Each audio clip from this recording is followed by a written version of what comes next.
अभी भी ये कहने की कोशिश मत करना कि हिंदू धर्म से जैन धर्म निकला है। कोई धर्म किसी धर्म से नहीं निकलता है। संस्कृतियां अनादि निधन होती हैं। ये धर्म नहीं है, संस्कृति है। अगर आप धर्म को किसी एक व्यक्ति से जोड़ते हो तो वो धर्म होता है, लेकिन ये किसी व्यक्ति से जुड़ा हुआ धर्म नहीं है, ये अनादिकाल से प्रवाहित होने वाला धर्म है। इसलिए संस्कृति कहना चाहिए। जैन धर्म नहीं है, जैन एक संस्कृति है, एक जीने का तरीका है, आत्मज्ञान को प्राप्त करने की पद्धति है। इसलिए इसको श्रवण संस्कृति के नाम से कहा गया। इसी को तीर्थंकरों का शासन कहते हैं, अरिहंतों का शासन कहते हैं। ये ज्ञान अगर आपके दिमाग में होगा तो आपके इसलिए कभी ये प्रश्न ही पैदा नहीं होगा। हिंदू धर्म से कभी भी जैन धर्म निकल ही नहीं सकता है। आखिर हिंदू धर्म क्या भला है? हिंदू कोई धर्म होता ही नहीं है। वैदिक संस्कृति रही है। वेदों को मानने वाले लोगों की जो संस्कृति है उसको वैदिक संस्कृति कहते हैं। हिंदू नाम की कोई चीज दिखा दो किसी शास्त्र में लिखी हो।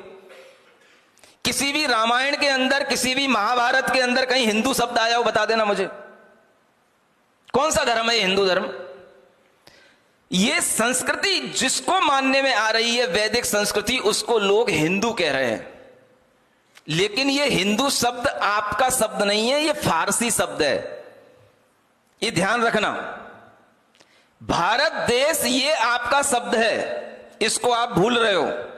हिंदुस्तान ये तब कहा गया जब यहां पर अफगान के लोग, फारसी लोग यहां पर जब आए थे और सिंधु नदी के इधर उन्हें आने में दिक्कत होती थी, और इस ओर आने पर जब वो बोलते थे तो साको हा बोलते थे।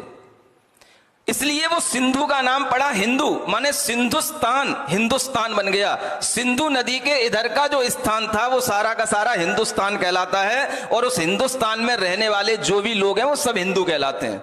चाहे वो जैन हो, चाहे अजैन हो, चाहे ब्राह्मण हो, चाहे वैश्य हो, कोई भी हो, सारे लोग हिंदू कहलाते हैं।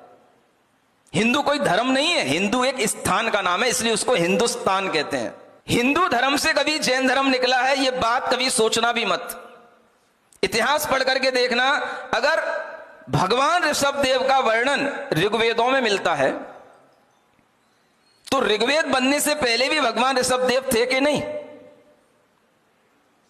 तो हिंदू धर्म से जैन धर्म कैसे निकल आया? ये बच्चों को पढ़ाओ और बड़ों को भी पढ़ना चाहिए।